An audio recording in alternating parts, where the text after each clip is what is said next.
This conference will now be recorded.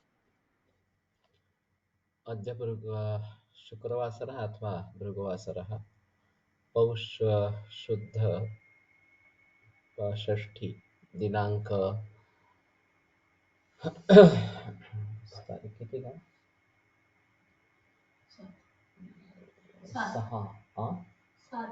7 November 7 January 2022 Rasaratna समुच्चय शङ्खं चक्रं जलौकान् दधतमृतघटं चारुदोर्भिश्चतुर्भिः सूक्ष्मस्वच्छातिरुद्यांशुकपरिविलसन् मौलिमम्भोजनेत्रं कालाम्भोदोज्ज्वलाङ्गं कटितटविलसच्चारुपीताम्बराढ्यं वन्दे धन्वन्तरिं तन् निखिलगगवनप्रौढदावाग्निलीलम् प्रौढदावाग्निलीलम् ब्रह्मणो हि समारब्धाम् आत्रेयाद्येषु पूजिताम् अस्मदाचार्यपर्यन्तां वन्दे गुरुपरम्पराम् आयुर्वेदरतं वन्दे माधवाख्यं महागुरुम् आयुर्वेदामृतं सर्वं शिष्येभ्यो यः प्रदत्तवान् द्रष्टाज्ञानी दृष्टकर्मा कृतकर्मा तथैव च अध्यापको विश्वश्रेष्ठो महान् संशोधकस्तथा गुणैरेतैः समुदितैः यत्कार्यं प्रतनोद्दिशः समृद्ध्यर्थं हि कार्यस्य वयं नु प्रयतामहे सरस्वत्यै नमो यस्याः प्रसादात् पुण्यकर्मभिः बुद्धिदर्पणसङ्क्रान्तं जगदध्यक्षमीक्षते आत्रेयं प्रथमं वन्दे आयुर्वेदजगद्गुरुम् आयुर्वेदामृतं सर्वं गृहीत्वा हि सुरेश्वरात् अग्निवेशादिकेभ्यो यत्प्रेच्छत् मुनिसत्तमः प्रथमं तन्त्रकर्तारम् अग्निवेशं नमाम्यहम्।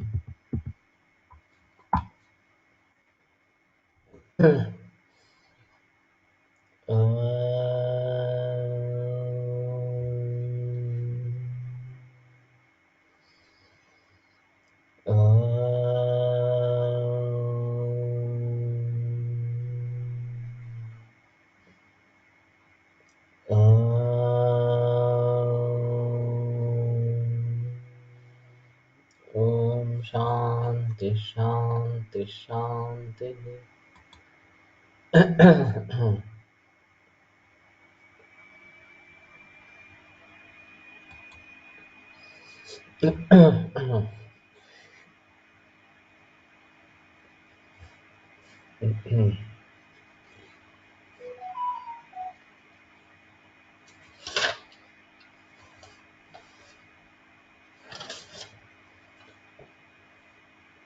सब संतप्तम शीस भागंच पारदं गंधकं कणाम, ये दिया किया था हमने। शीतभंजी रसा पारदं रसकं तालं तुत्थं गंधकटङ्कणं सर्वमेतत् समं शुद्धं कारवल्या द्रवैर्दिनं मर्दयेत्तेन कल्केन ताम्रपात्रोदरं लिपेत् अङ्गुलार्धार्धमानेन तं पश्येत् सिकताभये यन्त्रे यावत् स्फुटन्त्येव व्रीहयस्तस्य पृष्ठतः ततः सुशीतलं ग्राह्यं ताम्रपात्रोदरात् मिषत् शीतभञ्जी रसो नाम चूर्णयेन् मरीचैः समं माशैकं पर्णखण्डेन भक्षयेन्नाशयेज्ज्वरम् त्रिदिनैर्विषमं तीव्रम् एकदद्वित्रिचतुर्थकम्। तो पारद, रसक, खरपर, हरिताल, मोरचूत, तुत्थ, गंधक, टंकण, इन सबको समम शुद्धम शुद्ध स्वरूप में लेना है, समभाग में लेना है। कार्यवल्या दिन द्रवैर दिनम, और 3 दिन कारवल्ली स्वरस की भावना दिन देनी है। मृदय तेन कलके न ताम्र पात्रो दरम लिपित, और वो जो कल्क बनता है उसके ताम्र पात्र को लेप देना है। अंगुलार्धार्ध माने न, तो अंगुल का अर्धार्ध यानी कि चतुर्थांश इतना वो लेप लेना है। इस प्रकार से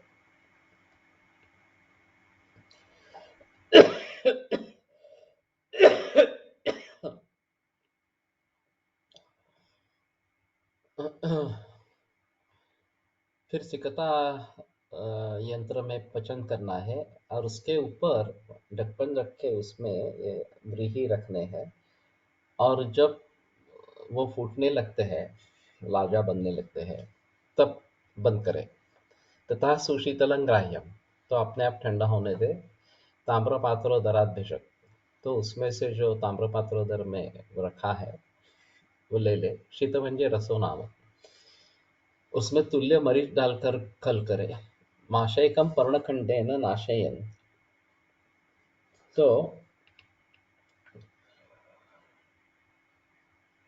पान के पत्ता के रस के साथ, वो देखा था कि तांबूल पत्र जो है उसके साथ में नाशय ज्वरम त्रिदिन ही विषमम, 3 दिन में विषम ज्वर का नाश करता है। तीव्रम एक द्वि त्रिचतुर्थकम, और तीव्र एक द्वि त्रिचतुर्थक, इस प्रकार के सभी ज्वरों का नाश करता है। एकाहेक द्व्याहिक त्राहिक चातुर्थिक विषम ज्वर को 3 दिन में नष्ट करता है। सभी को यह त्रिदिन का लगाना है। तो अभी विषम ज्वर में विषम ज्वरांतक लोह ये ज्यादा प्रचलन में है, वो आगे शायद आएगा, बाजार में मिलता है। तो ये शीतभंजी रस मिलता है क्या, देखना चाहिए। तो वो एक ऑप्शन हो सकता है, लेकिन ये कफ प्रधान अवस्था में ज्यादा अच्छा काम करेगा। बाद में भी मरीच मिलाने का निर्देश है, और तांबूल पत्र का अनुपान, ये सब कफ नाशन अच्छे इस प्रकार के हैं। सूतताल शिलास्तुल्या मर्दयत कर्कटी रसे, मृत जीवन रस। हाँ,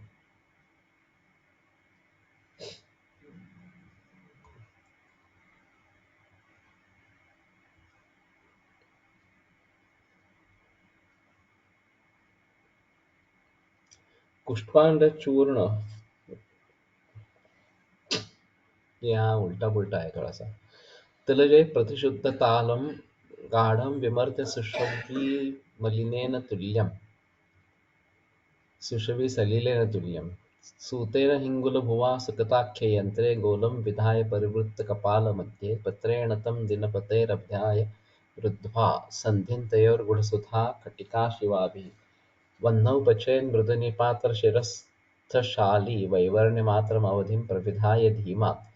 वल्लं ततः सुरसमिश्रममुष्य दद्यात् सर्पिस्सिताकणपयो मधुचानुपेयं। जेतुं ज्वरान् प्रविशमान् इह वान्ति शान्त्यै मौलौ सुशीतजलस्य दधीत धाराम्, ये पढ़ा है।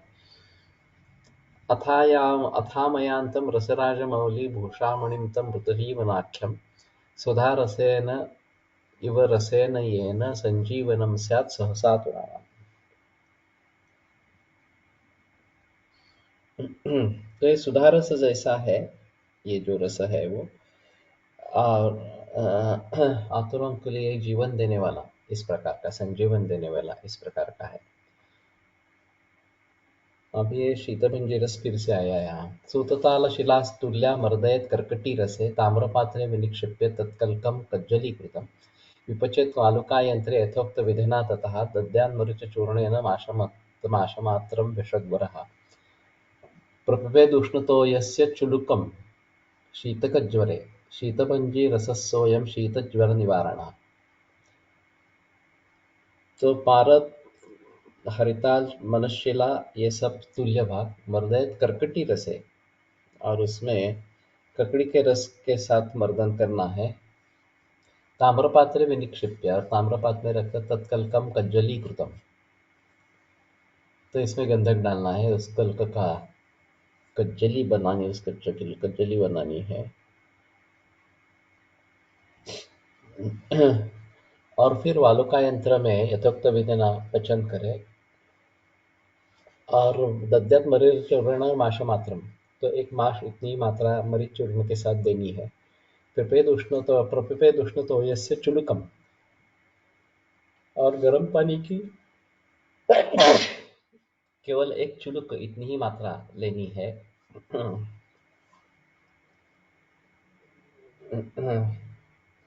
तो विषम ज्वर शीत ज्वर निवारण इस प्रकार का है, तो शीत ज्वर का नाश करने वाला है।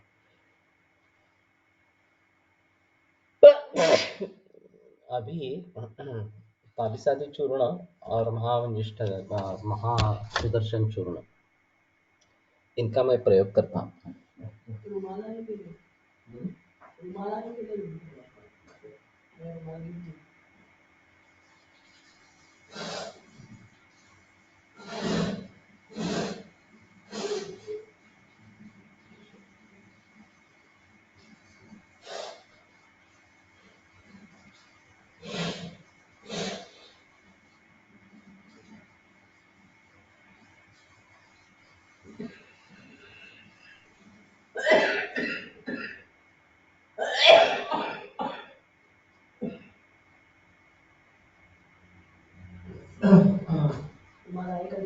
नहीं यार,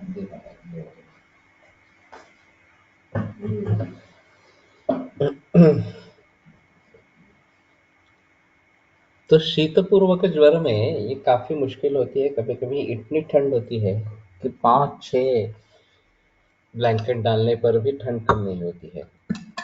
तो ऐसी अवस्था में तालिसादि चूर्ण और महासुदर्शन का तो मैंने प्रयोग किया है, उसका लाभ भी होता है। तो शीतभंजी रस अगर अवेलेबल है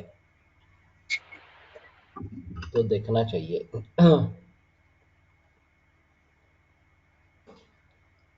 अथ वृद्धज्वराङ्कुश रसहिङ्गुलजयपालैर्वृद्ध्यादन्त्यम्बुमर्दितैः दिनार्धेन ज्वरन् हन्यात् गुञ्जैकं सीतया सह। तो रस हिंगुल जयपाल एक क्रमवृद्ध, रस एक भाग, हिंगुल 2 भाग और जयपाल 3 भाग।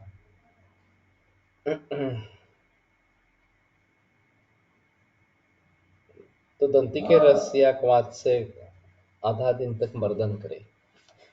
दंत्यम्बुमर्दितैः दिनार्धेन ज्वरम हन्यात् गुंजयकम सीतया सह, एक गुंजा मात्रा में ज्वर का नाश करता है। शर्करा के साथ, सीता के साथ देना है। ज्वरांकुश प्रचलन में है, लेकिन ज्वरांकुश का पाठ अलग है। उसमें त्रिकटु, श्रृंग और क्या चीज है,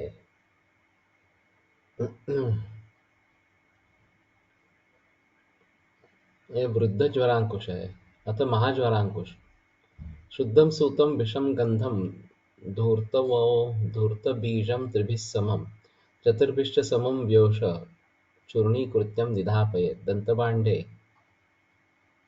अथवा शार्ङ्गे काष्ठे नैव कदाचन। वातश्लेष्मज्वरे देयं द्वन्द्वजे वा त्रिदोषजे रसेन शृङ्गवेरस्य चण्डीरस्य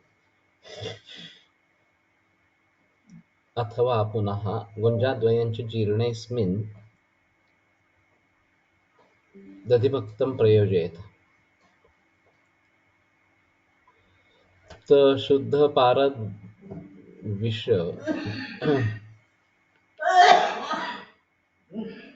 तो वत्सना भवा शुद्ध विष, शुद्ध गंधक, धूत बीज और इन सभी के समान दत्तुर का बीज।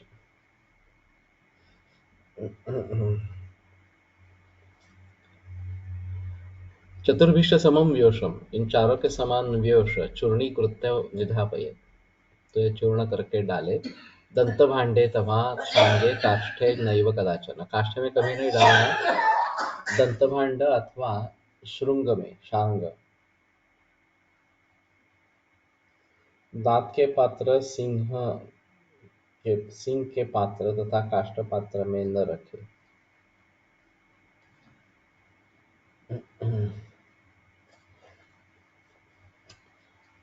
तो इसमें रखना ही है, तीनों को जोड़ दिया है इसने।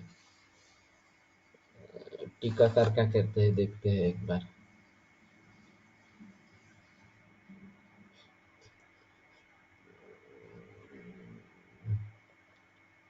हस्तिदंत निमित्त भाजने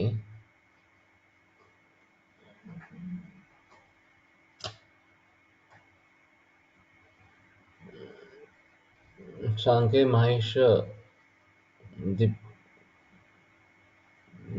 वातश्लेष्मज्वरे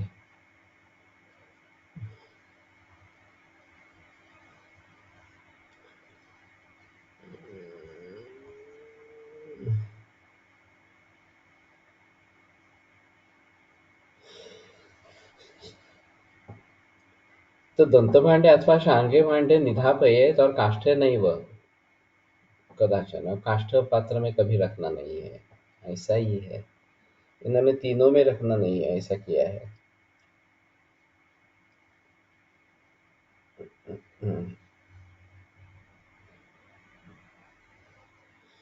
तो एवढा संशयास्पद आहे. वातश्लेष्मज्वरे देयं द्वंद्वजे वा त्रिदोषजे. तो वातकफज्वर द्वंद्वजय त्रिदोषजे ज्वर रसेन शृंगवेरस्य जंबीरस्य अथवा पुनः अदरक के रस के साथ या जंबीर के रस के साथ गुंजाद्वयंच जीर्णेस्मिन् दधिभक्तं प्रयोजयेत्. दो गुंजा देना है और ये पचन होने के बाद दध्योदन देना है, दधिभक्तं प्रयोजयेत्. महाज्वरांकुश. महाज्वरांकुश शायद उपलब्ध होगा, यही सिपाट का है क्या देखना पड़ेगा.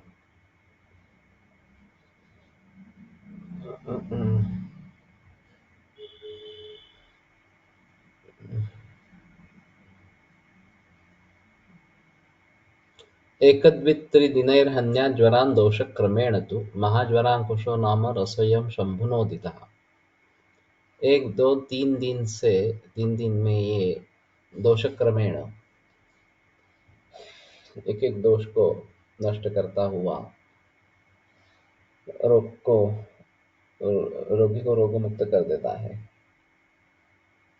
दोषक्रम के अनुसार वातज्वर को 1 दिन में, पित्तज्वर को 2 दिन में, कफज्वर को 3 दिन में नष्ट करता है. शंकर जी का कोवा महाज्वरांकुश नामक रस है.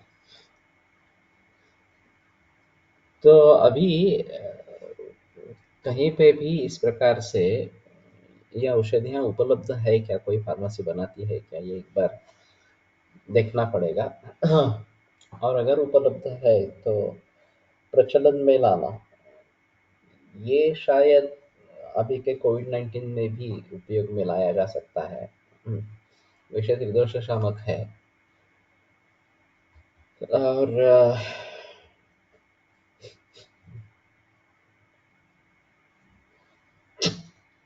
बचनाग और धतूर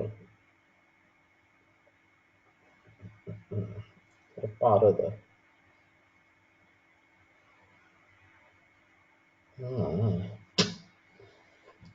तो सुवर्ण सुचेकर से काफी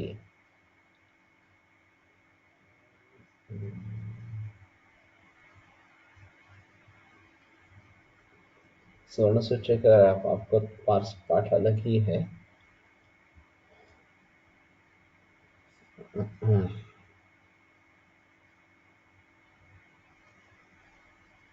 त्रिभुवन कीर्ति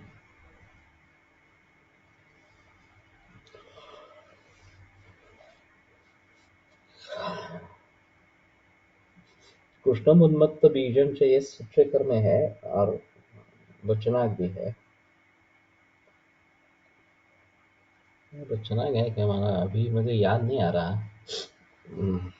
शुद्धम सूतम मृतम स्वर्णम टंकणम वत्सनाभकम आहे, वत्सनाभ है.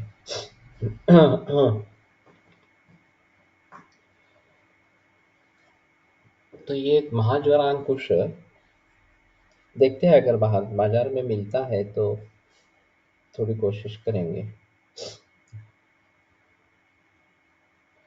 तालम ताम्र रजो रसश्च गगनम गंधश्च नैपालकम.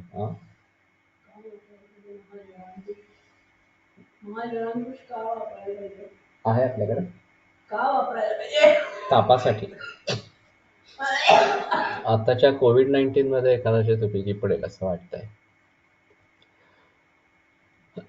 ताम्रम ताम्र रजो रसश्च गगनम गंधश्च नैपालकम दीनार प्रमितं तदर्धमुदितं टंकं शिलामाक्षिकं. दीनार द्वितयं विषस्य शिखिनः पिष्ट्वा रसैः पाचितो यश्चिन्तामणिवज्जरौघविजयी नाम्ना तु मृत्युञ्जय. मृत्युंजय रस है। तो हरताल, ताम्र, पारद, अभ्रक, गंधक, नेपालकम फिर भी ताम्र ही है।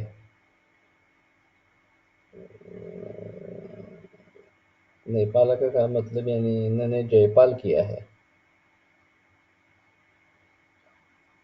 दीनार प्रमितम, 1 शान या 3 ग्राम। ये दीनार बाकी ग्रंथों में मैंने कभी देखा नहीं है। ये इसी ग्रंथ में आया है।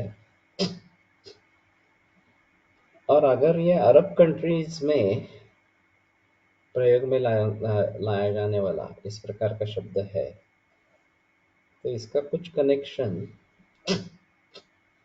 अरब कंट्रीज से है क्या, ये देखना पड़ेगा। तदर्धम उदितम टंकम शिला माक्षिकम, तो उसका आधा भाग टंक, शिला और शिला और माक्षिक डालना है। दीनार द्वितयम विषस्य, 2 दीनार विष, शिखिनः पिष्ट्वा रसे पाचितो।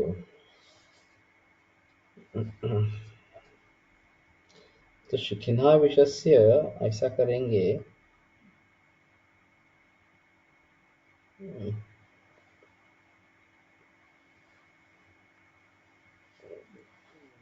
शिखिनः रसे ही ऐसा होगा, नहीं तो अपामार्ग होगा।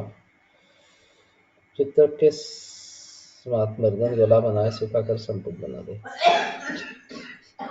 चित्र के क्वात के साथ या अपामार्ग के क्वात के साथ।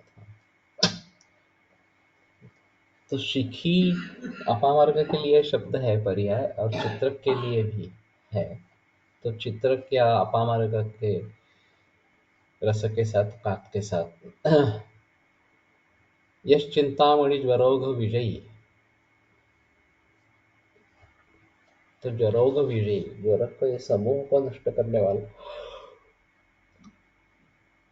नामना तो मृत्युंजय, तो ये मृत्युंजय रस है।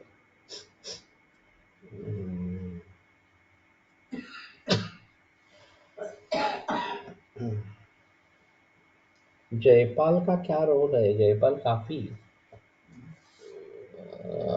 पाठों में आ रहा है, थोड़ा देखना पड़ेगा जयपाल का रोल क्या है। और महामृत्युंजय, मृत्युंजय ज्यादा प्रचलन में नहीं है, महामृत्युंजय ज्यादा प्रचलन में है, इजीली अवेलेबल है। सर्वज्वरारी, तालं ताम्रमयोरजञ्च, मयोरजश्च चपला तुत्थाभ्रकं कान्तकं, नागं स्याच्च समावशकं सुमृदितं मूलं च पौनर्नवम्।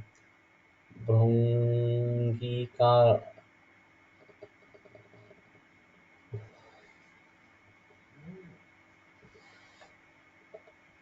सहरी पुनर्नवा, भृंगी का सहरी पुनर्नवा मंदारपत्रोद्भवैः कल्कं, वालुकायन्त्रपातितमिदं सर्वज्वरस्यान्तकृत्। तो हरताल, ताम्र, लोह, अयोरजश्च, चपला, तुत्थ, अभ्रक, कांतक, नाग, ये सब संभाग लेना है इस प्रकार से।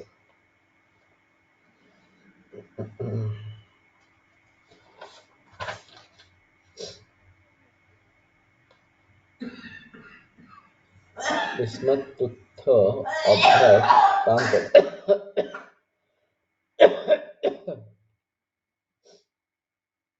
पुनर्नवा, मूल का चूर्ण संभाग, इन सभी को भृंगराज, कसौदी, पुनर्नवा, महागोरक्ष, तंडुला या महामंदार,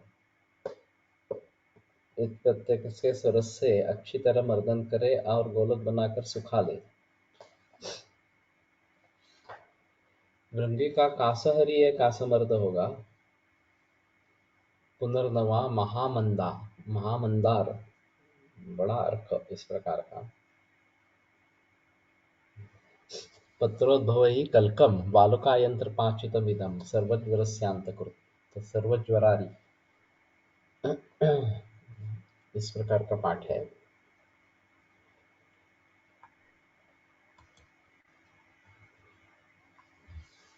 महामृत्युंजयमध्ये ताम्र नाही, बाजारमध्ये हे मिळते ते. ओके. ज्वरांते रेचनम रसकल्प शीघ्र दोषपाचन करत असावेत, ते दोष लगेच बाहेर टाकून म्हणून जयपाळ असावा. ये बात हो सकती है, लेकिन सिर्फ यही होगा ऐसा थोड़ा नहीं लगता. तो संप्राप्ति भंग करने में जयपाल का कुछ रोल होगा ऐसा लग.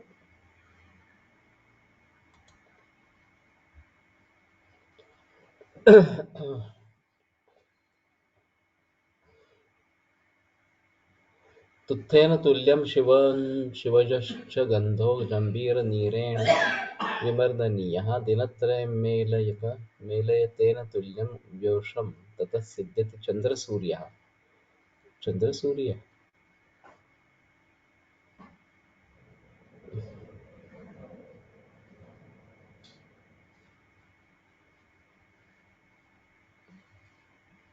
तुत्थ के साथ तुल्य शिवज.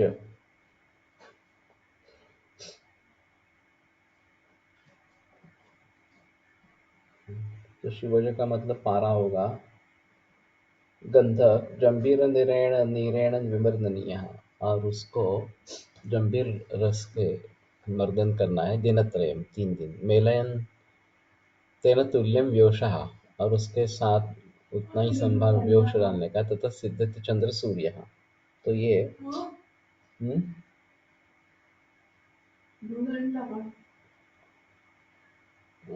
आलं का रिक्षा आवाज आला. नाही मगाशी नव्हतं आलेलं, मी खाली जाऊन आलो.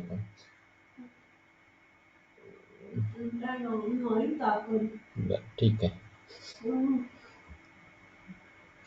तो चंद्रसूर्य नाम का रस तैयार होता है. वल्लो विजेतुम विषमावलंबी दलेन देयो भुजगाख्यवल्या.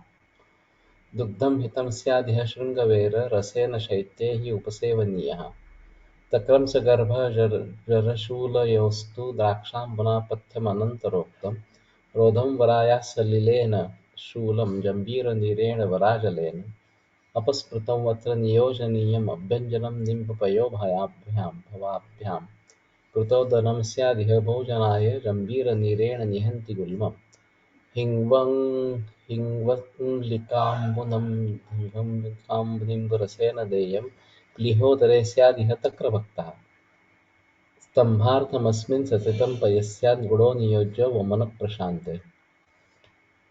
1-2 मिनट में मैं आता हूँ. ये अनुपान के साथ बहुत सारे रागों में काम कर रहा है.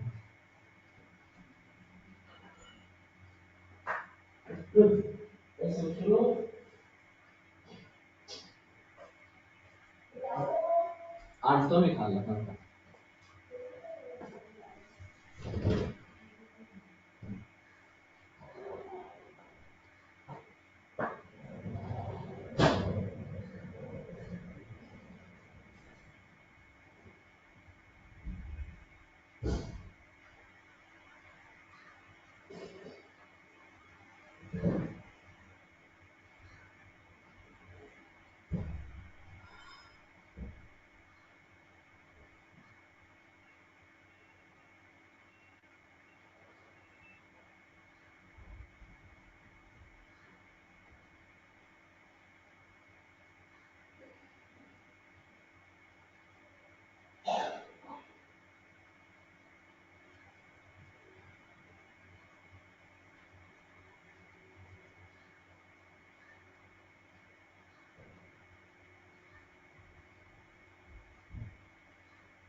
ಈಗ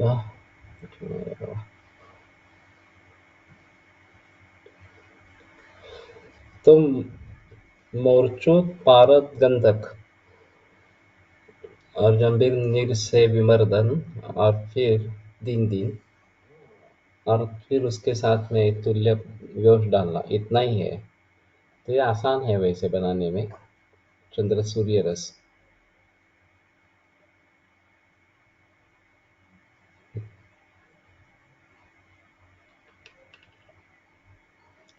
वल्लो विषेतुं विषमावलंबी दलेन देयो कुशकाख्यवल्याः।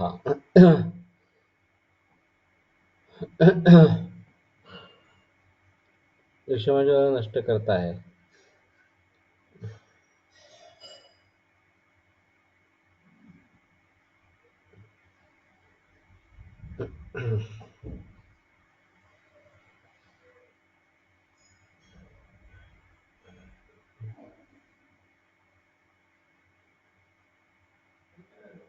तो शैत्य ज्वर में देना है विषम ज्वर, लेकिन शीत ज्वर इस प्रकार का, और दूध उसके साथ अदरक के साथ, अदरक के रस के साथ देना है।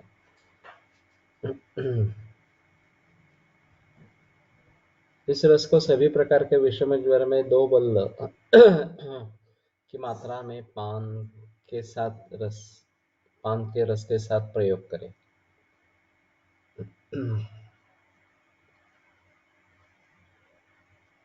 विषमावलंबी दलेन, विषमावलंबी दल, ये तांबुल पत्र कह रहे हैं यहाँ पे।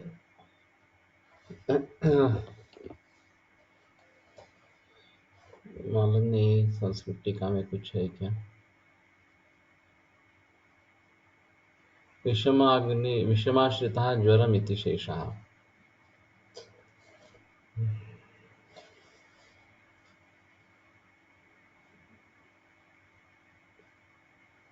दलेन, विषमावलंबी और दल अलग अलग है क्या।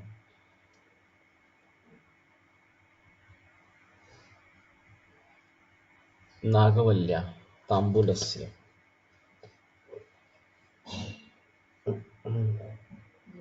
तो भुजगाख्यवल्याः दलेन, ये ऐसा पाठ है। विषमावलंबी ज्वरम भुजगाख्यवल्याः दलेन, नागवल्ली दल, तो ये तांबूल पत्र इस प्रकार का है। दुग्धम हितम स्यादिह शृंगवेर रसेन शैत्येषु निषेवणीयः। तो इसमें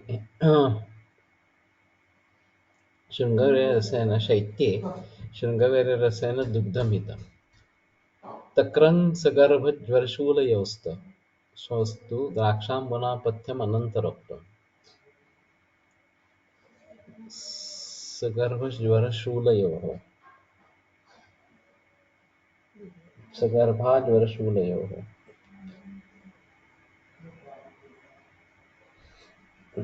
ज्वर और शूल में गर्भिणी अवस्था में देना है। अजीब है। काफी उष्णवीर्य द्रव्य है, तुत्थ है, गंधक पारद और व्योष है, फिर भी गर्भिणी ज्वर में हितकर है।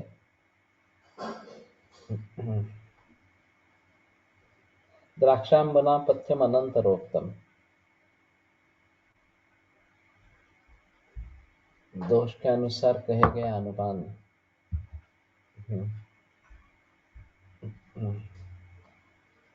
रोधम वरायः सलिलेन शूलं जंबीर नीरेण वरा जलेन।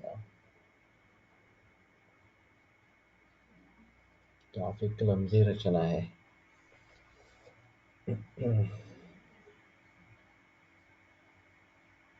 विबंध में वरा के साथ दे, शूल में जंबीरी नींबू के रस के साथ प्रयोग करें।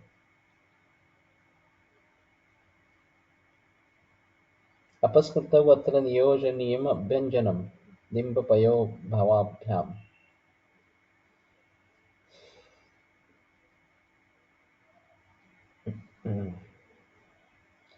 अपस्मार में त्रिफला के क्वाथ के साथ प्रयोग करें और नीम के पत्र के कल्क तथा घृत मिलाकर संपूर्ण शरीर से अभ्यंग करें।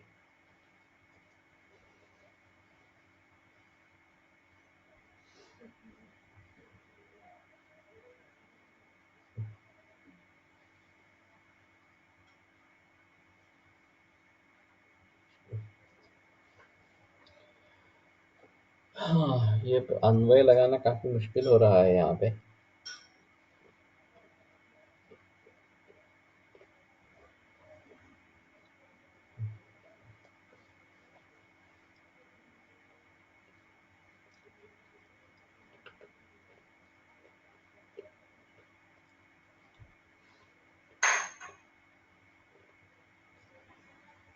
ये गुरुत्व शब्द कहाँ से लाया उन्होंने?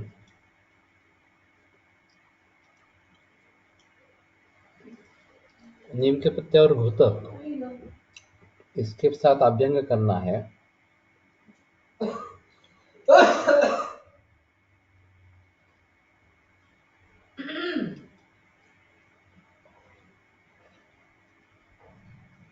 ऋतवतनम स्यात् इह भोजनाय, घी और चावल,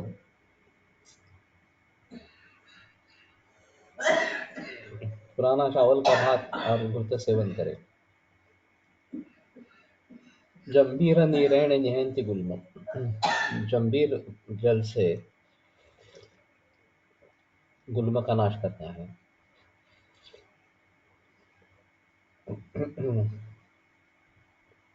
हिंगवम लिकानिम्ब रसेन देयम प्लीहोदरे स्यादिह तक्रभक्तः। हिंगो अम्लिका निम्ब रस के साथ लिहोदर में दे और तक्रभक्त रहने के लिए कहे। तक्र के साथ अन्न लेना है। मट्ठा तथा पुराने चावल का भात खाए। स्तंभार्थमस्मिन् ससितं पयः स्यात् गुणो नियोज्यो मुमन प्रशांत्ये। स्तंभ के लिए इसलिए इसमें सीता सहित दूध और वमन शांति के लिए गुड़ देना है।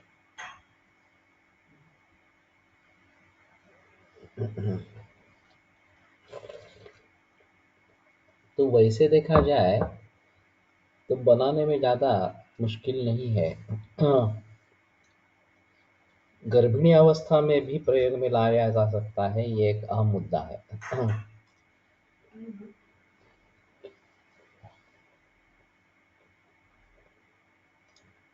तो गर्भिणी अवस्था में कौन से औषधि देने हैं, कौन से नहीं देने हैं,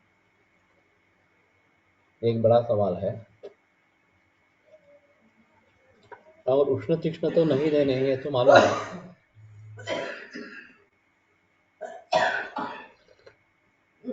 लेकिन किसको उष्ण तीक्ष्ण समझे, किसको नहीं समझे, ये बड़ी मुसीबत है।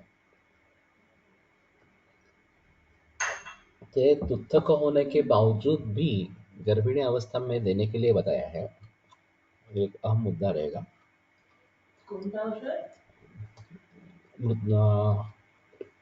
चंद्र सूर्य रस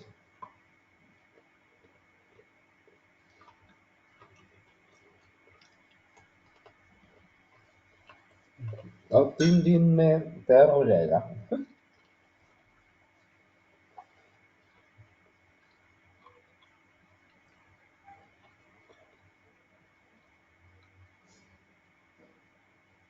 विषम ज्वर, गर्भिणी अवस्था में ज्वर और शूल रोध में त्रिफला के साथ अपस्मृता, हाँ ये एक अलग है। अपस्मार में ये इसका प्रयोग बताया गया है।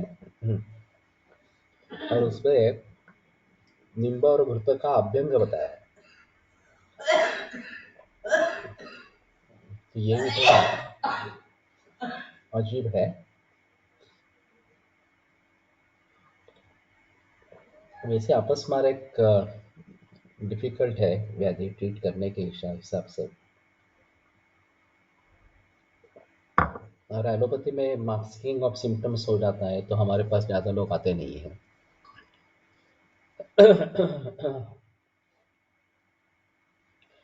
और वहाँ गोलियां चलती है तब तक अपस्मार का वेग आता नहीं है, लेकिन बुद्धि कम हो जाती है। तो ये काफ़ी चीज़ें डिफ़िकल्ट है। और हमारी दवाई चालू है और एक बार भी अपस्मार का वेग आ गया तो लोग घबरा जाते हैं कि नहीं नहीं ये काम नहीं कर रहा इस प्रकार से। तो ऐसे हालात में इस प्रकार के केसेस को कैसे ट्रीट करें? वैसे पंचकर्म उसमें एक अहम है अपस्मार में, और पंचकर्म करना ही है, साथ में ये दवा चालू रखनी है इस प्रकार से।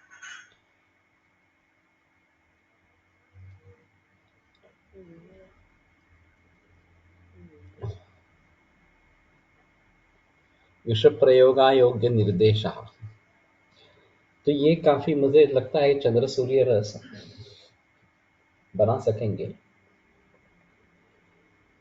तो अच्छा रहेगा। मंगेश, तुम मौजूद हो? उपस्थित हो?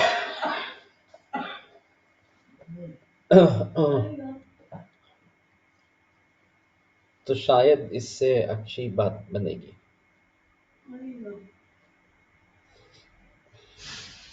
अशीतिर यस्य वर्षाणि वर्षाणि यस्य वा, तो 80 या 8 इस प्रकार के जिसके उम्र है, तो 8 से पहले 80 के ऊपर विषम तस्य न दातव्य दत्तम चेत दोषकारकम, तो विष नहीं देना है, और दिया जाए तो वो दोषकारक हो जाता है। अथ उमा प्रसादनी रसः,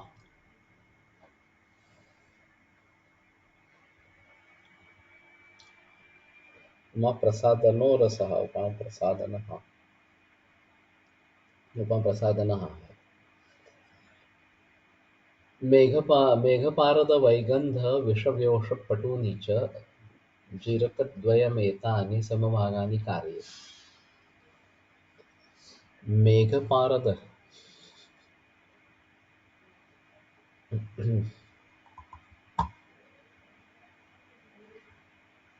पाठ पुन्हा एकदा स्क्रीनवर डिस्प्ले करा कल्पाचा चंद्रसूर्यरस।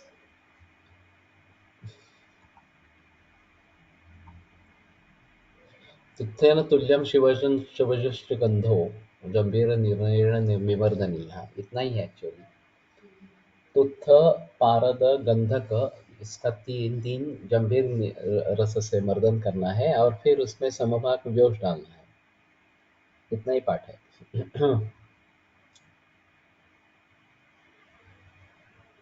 मेघ म्हणजे अभ्रक, पॉसिबल है। मेघा अभ्रक, हाँ, हिंदी में भी वही भाषांतर किया है। पारद वैगंध शुद्ध गंधक, तो वैगंध नाम क्यों दिया है? विष व्योष पटु नीच, बचनाक व्योष और लवण, जीरक द्वय और 2 जीरक समभाग, ये सब संभाग लेने हैं। सिंधुवार रसेनापि लशुन रसेन रसेनापि लशुनस्य रसेन च अपामार्ग रसेनापि सप्तरात्रं विमर्दयेत्, तो निर्गुंडी लशुन और अपामार्ग, इससे 7 रात मर्दन करना है। तत्पक्वम वालुका यंत्रे गुंजा मात्रम प्रयोजय, उस वालुका यंत्र में पक्व करके गुंजा मात्र देना है। सनागवल्ली मरीच तथा शीतामुपाये, तो नागवल्ली और मरीच के साथ देना है, और फिर ठंडा पानी देना है। उमा प्रसादनो नाम रसः शीतज्वरापः, चातुर्थिकं त्रिरात्रं वा नाशयेत् किम उत अपरात्, तो ये शीतज्वरापह रस है, चातुर्थिक त्रिरात्र इसका भी नाश करता है। तो बाकी रोगों के बारे में, बाकी ज्वरों के बारे में क्या कहना है इस प्रकार का? तो ये उमा प्रसाद रस, ये भी ज़्यादा डिफिकल्ट नहीं है, सिर्फ भावना ही ज़्यादा है। और वालुका यंत्र में पटन है। नाम उमा प्रसाद ने क्यों दिया है?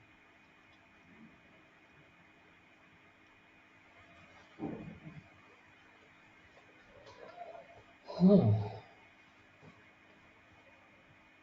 पार्वती को संतुष्ट करने के लिए।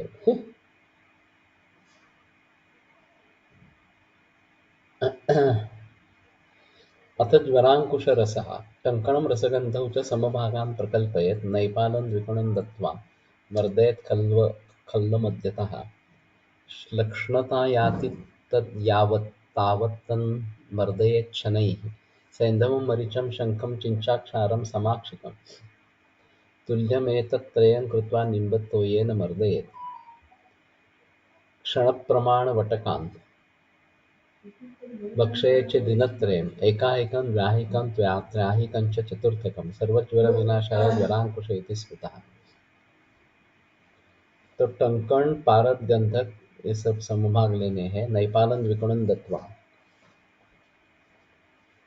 दो भाग नैपाल तो जयपाल ही है आगे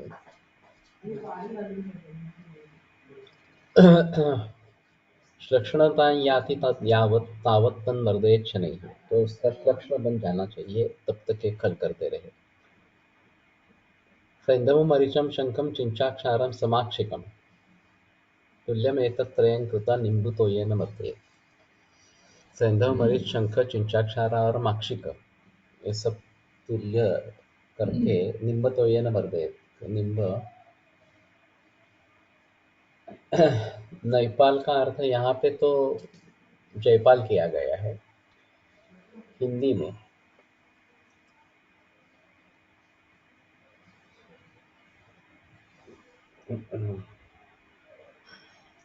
नेपाल का अर्थ ताम्र भी ले सकते हैं।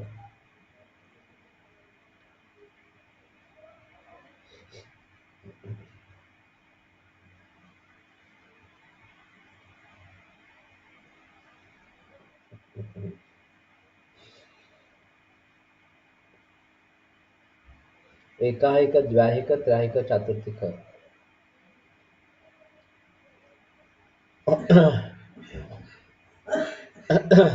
अभी मुझे ये पता नहीं लग रहा कि मलेरिया जो है उसमें ये सब दवाइयाँ काम करेगी क्या नहीं करेगी या किसी ने प्रयोग किया है नहीं किया है क्योंकि मलेरिया काफ़ी गंभीर समस्या है और अभी तो एंटीबायोटिक्स आ गई है लेकिन पुराने ज़माने में ये बहुत दिक्कत वाली बात थी और बार बार क्विनिन उस समय मेडिसिन था तो बहुत बार क्विनिन देने के बावजूद भी वो फिर से आता रहता था। तो एक तो इसमें ये वसंत कल्पना का प्रयोग होता रहता था उस ज़माने में और आयुष 64 ये क्या कॉम्बिनेशन है मुझे मालूम नहीं। महासुदर्शन चूर्ण का प्रयोग काफ़ी मात्रा में किया जाता था। आयुष 64 सीसीआरएस द्वारा डेवलप प्रोडक्ट है और उसका कहना है कि सभी प्रकार के मलेरिया में काम करता है। मैंने भी कभी प्रयोग नहीं किया है, मालूम मिलता नहीं मालूम मिलता है या नहीं मिलता है मालूम नहीं इस प्रकार से। तो यहाँ नेपाल का अर्थ तो ये किया है जयपाल किया है लेकिन ताम्र ले सकते हैं।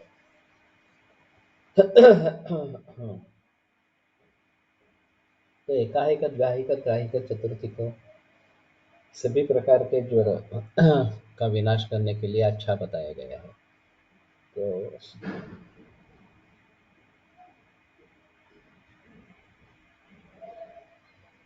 अभी हमारा मुख्य उद्देश्य इसके पीछे जो लॉजिक है वो समझना है वास्तव में और परम्यूटेशंस कॉम्बिनेशंस किस प्रकार की बनी है और कौन से द्रव्य बार बार आते रहते हैं। आयुष 64 महासुदर्शन चूर्णासारखेच आहे जवळपास। ओके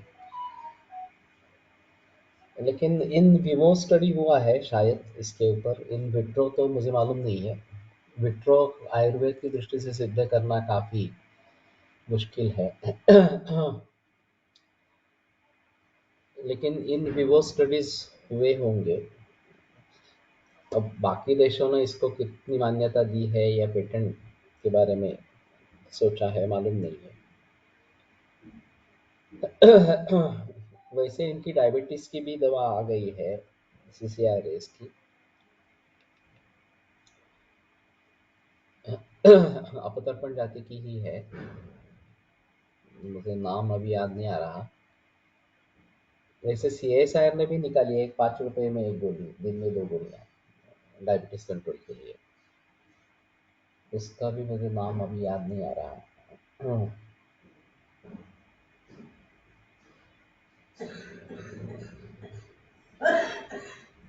लेकिन प्रचलन बहुत ही कम है और मालूम नहीं कितने लोगों ने प्रयोग किया है, आयुर्वेद के लोगों ने प्रयोग किया है। BGR-34, हाँ ये शायद इनकी है, CSIR की है। और आयुष के और कुछ है नाम इसका, BGR-34।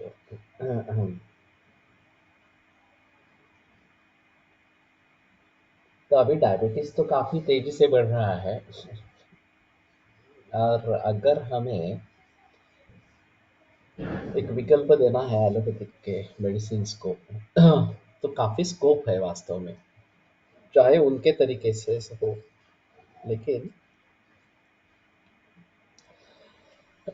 शुगर अगर कम करती है तो ठीक रहेगा इस प्रकार से, और सस्ती भी होनी चाहिए, ये भी अलग मुद्दा इस प्रकार का है। तो अभी ये तो मेटफॉर्मिन बढ़ाते रहते हैं, 500 मिलीग्राम, 1000 मिलीग्राम, 1500 मिलीग्राम वगैरह इस प्रकार से करके, तो उससे तो ये बेहतर रहेगा। लेकिन फिर भी थोड़ा सोचना चाहिए, हमारे हिसाब से वही सिर्फ देना है, या संतर्पण जब करना है तो सामने आता है वो एक ही वसंत कुसुमाकर, बाकी इस प्रकार की दवाइयाँ नहीं है। और महेश धात्री निषेक का प्रयोग काफ़ी लोग करते रहते हैं, और ये चरक में जो काढ़े बताए हैं उनका प्रयोग कुछ लोग करते हैं। लेकिन ये सभी आधे अधूरे होते हैं, और डायबिटीज़ को हम क्या कहेंगे ये एक अलग मुद्दा रहेगा मेरे ख्याल में। जहाँ डायबिटीज़ और प्रमेह मिलते जुलते हैं, सिम्टम्स है दोनों में एक एक जैसे, तो ज़्यादा दिक्कत वाली बात नहीं है। लेकिन सिम्टम्स कुछ भी नहीं है, सिर्फ शुगर हाई लेवल हाई है, तो क्या करेंगे ये एक अहम मुद्दा। और अगर अपतर्पण होता है तो क्या करेंगे, ये दूसरा मुद्दा इस दोनों में महत्वपूर्ण है। तो अभी की जो चुनौतियां हैं उनके बारे में हमें सोचना है। तो जब पॉलिसी जब बनती है, हमारे यहाँ ये 5-5 बरस का प्लानिंग रहता है, और पॉलिसी बनती है कि किस रोग के लिए अभी क्या करना है वगैरह। मलेरिया के लिए पॉलिसी बन गई। तो उसी प्रकार से डायबिटीज के बारे में हो या कैंसर के बारे में हो, कुछ सोचना चाहिए। और नेशनल हेल्थ प्रोग्राम्स जो है उसमें आयुर्वेद का रोल क्या हो सकता है, इसके बारे में सोचना है। तो फिलहाल ऐसा हुआ है कि वो तो हमें पूछते ही नहीं है, पूरी पॉलिसी एलोपैथी में तैयार हो गई, और फिर बाद में किसी के मन में आया अरे इसमें आयुष डिपार्टमेंट भी तो है, और उसको भी कुछ करना चाहिए इसमें इस प्रकार से। तो फिर उसके बारे में थोड़ी बहस हुई और उसको कुछ जोड़ा गया इस प्रकार से। लेकिन ये तो शुरू से बात होनी चाहिए, चाहे लेप्रेसी की बात हो, चाहे मलेरिया की बात हो, या चाहे दूसरे किसी विकारों के बारे में हो। और उसमें ये देखना है कि आयुर्वेद की दृष्टि से सर्वांगीण दृष्टिकोण रखा जाए, ये एक बात अहम इस प्रकार के एक ही द्रव्य एक ही ड्रग होना है ऐसा तो मैं नहीं मानता। उसमें ऑप्शंस होने चाहिए, और वो लॉजिकल होने चाहिए कि ये ऐसी स्थिति है तो ये दवा काम करेगा, ऐसी स्थिति है तो ये काम करेगी, इस प्रकार से। और लोगों तक दवाइयाँ पहुँचनी चाहिए, ये दूसरी इसमें अपेक्षा है। तो नेशनल हेल्थ पॉलिसीज़ हम अपने तरीके से भी बना सकते हैं। टीवी में ऐसा हुआ था कि हमारे वाइस चांसलर को बुलाया गया कॉन्फ्रेंस में, ये संगोष्ठी के लिए, जिसको आयुर्वेद के बारे में कुछ मालूम नहीं था। तो उन्होंने मुझे वो खुद डायरेक्ट किया कि ये देखो क्या है इस प्रकार से, तो ये ऐसे पॉलिसी मैटर का था। और फिर उसमें वो एलोपैथी वाले सब दिए थे और उसके मुद्दे के आधार पर आयुर्वेद में क्या डिसाइड करना है इसके बारे में था। तो मैंने कहा मैं तुम्हें चाहे तो अलग तरीके से आयुर्वेद की पॉलिसी डिसाइड करके दे सकता हूँ। दोनों के हिसाब से, एक स्वास्थ्य बनाने के हिसाब से और रोगों के हिसाब से। लेकिन ये जो एलोपैथी वाला मॉडल है उसमें आयुर्वेद को इस प्रकार से निविष्ट करना ये काफी मुश्किल काम है, क्योंकि सोच ही उसी प्रकार की है। आगे कुछ हुआ नहीं, वो गई मीटिंग में गई और हमारे लोग कुछ ज़्यादा बोले ही नहीं, माशेलकर थे उसमें, तो माशेलकर ज़्यादा बोले। और नतीजा कुछ निकला नहीं इस प्रकार से। तो कहने का तात्पर्य अर्थ ये है कि पॉलिसी डिसीजंस जब बनाने हैं इस प्रकार से, तो आयुर्वेद प्रैक्टिशनर उसमें होना चाहिए। दुर्दैव से जो भी लोग गवर्नमेंट में काम कर रहे हैं, आयुष डिपार्टमेंट हो, सीएस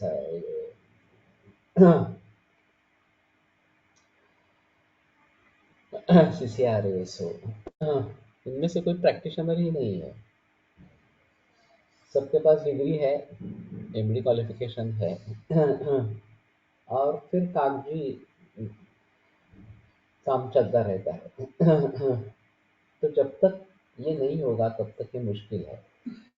अभी राजेश कोटेचा और सीसीआई के अध्यक्ष या आयुर्वेदिक प्रैक्टिशनर है, ये तो सबसे बड़ी अच्छी बात है इस प्रकार से। मनोज मिश्र भी आयुर्वेदिक प्रैक्टिशनर था शुरू में, अब तो ये पूरा इसी में चला गया, नौकरी में ही चला गया इस प्रकार से। तो ये काफ़ी मुश्किल हो जाएगा अगर आयुर्वेदिक प्रैक्टिशनर्स वहाँ पे नहीं रहेंगे। और भली भांति इन सभी को स्वतंत्र है, सीसीआरएस स्वतंत्र है और आयुष डिपार्टमेंट स्वतंत्र है। ये रिसर्च विंग है सीसीआरएस, और आयुष का ज़्यादा संबंध जो है वो सिलेबस बनाना वगैरह इससे है। और ये जो सब कमिटीज निकलती है कॉलेज का परीक्षण करने के लिए, सब आयुष से जुड़ा है। तो इस ढांचे को भी बदल देना चाहिए वास्तव में। इन्होंने तो ये सब बर्खास्त कर दिया, सीसीआई बर्खास्त कर दी इस प्रकार से। और अभी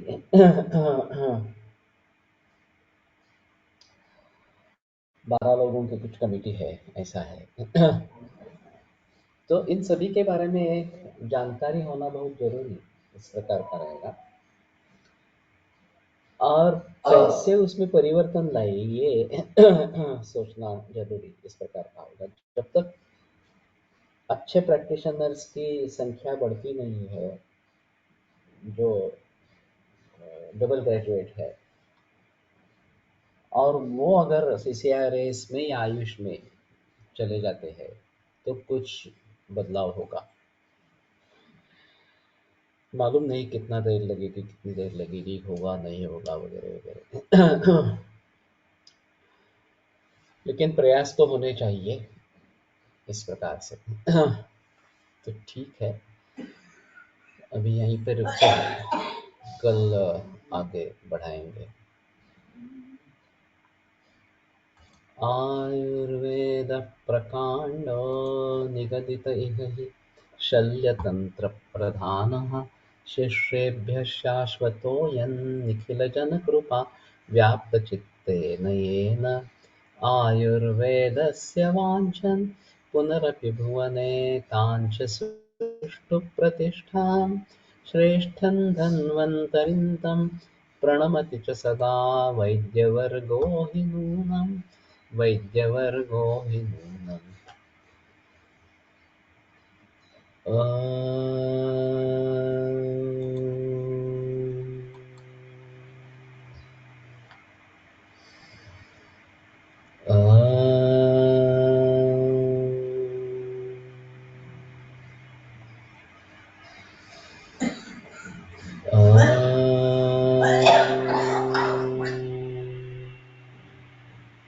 ओम शांति शांति शांती.